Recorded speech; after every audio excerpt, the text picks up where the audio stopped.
have on our hands. World number 4, Arjun Erigaisi, is there on your screen playing with the white pieces against none other than world number 6, Nodirbek Abdusattorov. This is the clash of two of the biggest talents in the world of chess. Arjun Erigaisi needs to win this tournament in order to keep his FIDE circuit chances alive, to get to the candidates, and this game is so critical. You have Nodirbek coming in, shaking hands, both of them absolutely fearless. And when they clash against each other, it's a clash of two uncompromising players. Both want to win. Both want to give it their best. And that is why I'm so excited for this game to begin. You can see Arjun, how calm and stoic he is.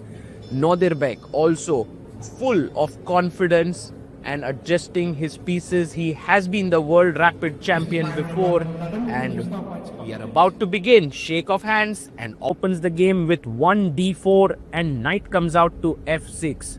Pawn pushes forward to c4. We have g6 on the board. Knight to c3, and Nodirbek is happy with the King's Indian defense. That is a risky opening to play, and that too against Arjun Erigaisi. Is it a smart choice? Is it something that Nodirbek will regret? Let's see. Castles, bishop g5. This is known as the Averbach variation in the King's Indian, and he pushes his pawn to d5. Notice how Arjun has kept his knight on g1 for the time being. e6 is played. Now the knight comes out to f3, and h6 asking a question to the bishop. You can drop it back to h4, but Arjun comes here on e3. Knight g4 is a possibility, but then the bishop will simply drop back, so he goes e takes d5, and Arjun takes it back with the c pawn, creating this imbalance which is very similar to a Benoni structure. Knight a6 played. He wants to go knight c7, bishop d7, and play for queenside expansion with b5.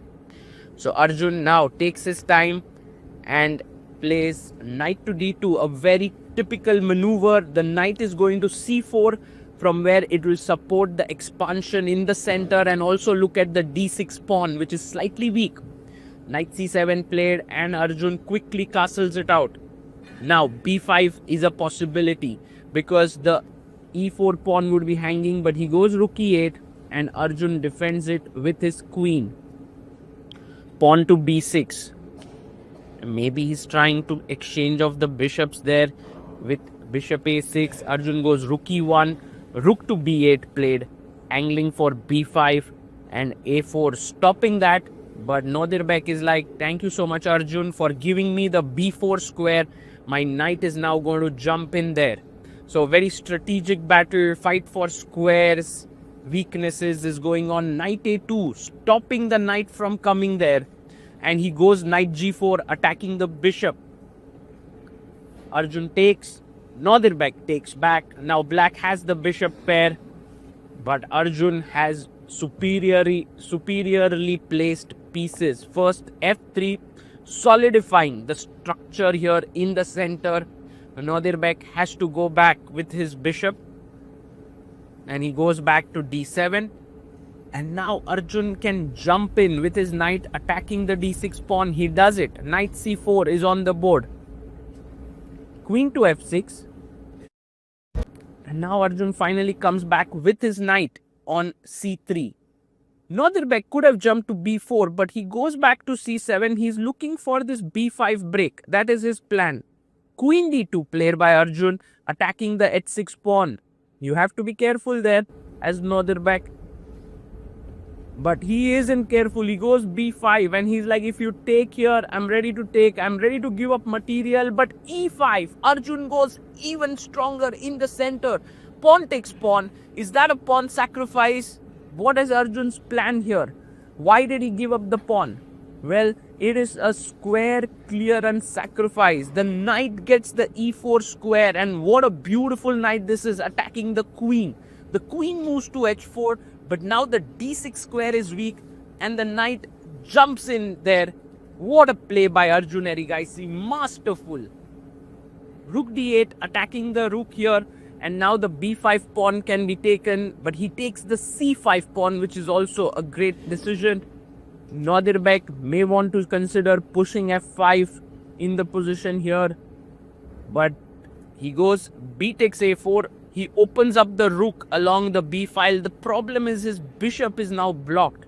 He would have loved to keep it open, but it's so complicated. Bishop takes a7. The material balance is restored, but white pieces clearly look dominating. Look at the knights. Look at the bishop here. The queen and the rook are creating some play, and now knight c5 could be one idea to kick the rook away. Bishop f2, he can drop back to attack the queen. He plays knight to c5, he attacks the rook, also the pawn, also the bishop. Nodirbek now has to decide what to do here. Maybe there's this move queen b4, tricky move to save himself there. But he comes back rook b4 here. And now Arjun, can he play his knight to b7, attacking the d7 bishop? Too many possibilities. He just takes on d7. He simply takes the bishop. And Nodirbek takes back. Rook takes d7, attacking the knight. And what is Arjun's plan? He goes g3. And now if the queen goes back to e7, then the rook is hanging. So you need to keep the rook under control. So he goes rook d4. Bishop takes. He sacrifices an exchange there. Trade of queens has happened. White is an exchange up, but Nodirbek feels that his chance is the best now in the game because he takes a pawn. He now has a pawn. His d pawn is strong, but Arjun takes back the pawn. And Arjun is like, Nodirbek, you have no compensation. My b pawn is absolutely amazing. So, fight of ideas, rook d1, stopping the d pawn in its tracks. This game does remind us a bit of Hans versus Hikaru game, where Hans's d pawn was super strong. King g2. I like how Arjun is calmly playing this position. He has 1 minute 12 seconds. Nodirbek has more time on the clock, but clearly the position is in Arjun's favor. He starts pushing his pawns here. b4 is on the board. He goes rook c8, attacking the knight here. And it's time to push even further ahead. b5 is coming through now. He pushes forward. b5 is on the board. Fantastic play. Knight to c5 played by Nodirbek. And rook to b4. b6, b7 is incoming. Bishop goes to f8, eyeing the rook on b4. And Arjun's pawn just can't be stopped. b6. The rook comes forward. But hey, is b7 possible? No. If b7, he'll take it. He goes knight a5. Rook comes to e6. And it's time to push even further ahead. Check to the king. You can go to h3 as well, but he prefers going to f1. Nodirbek takes the pawn. And if you queen, it seems like a fine move. No problem. There's a check coming in.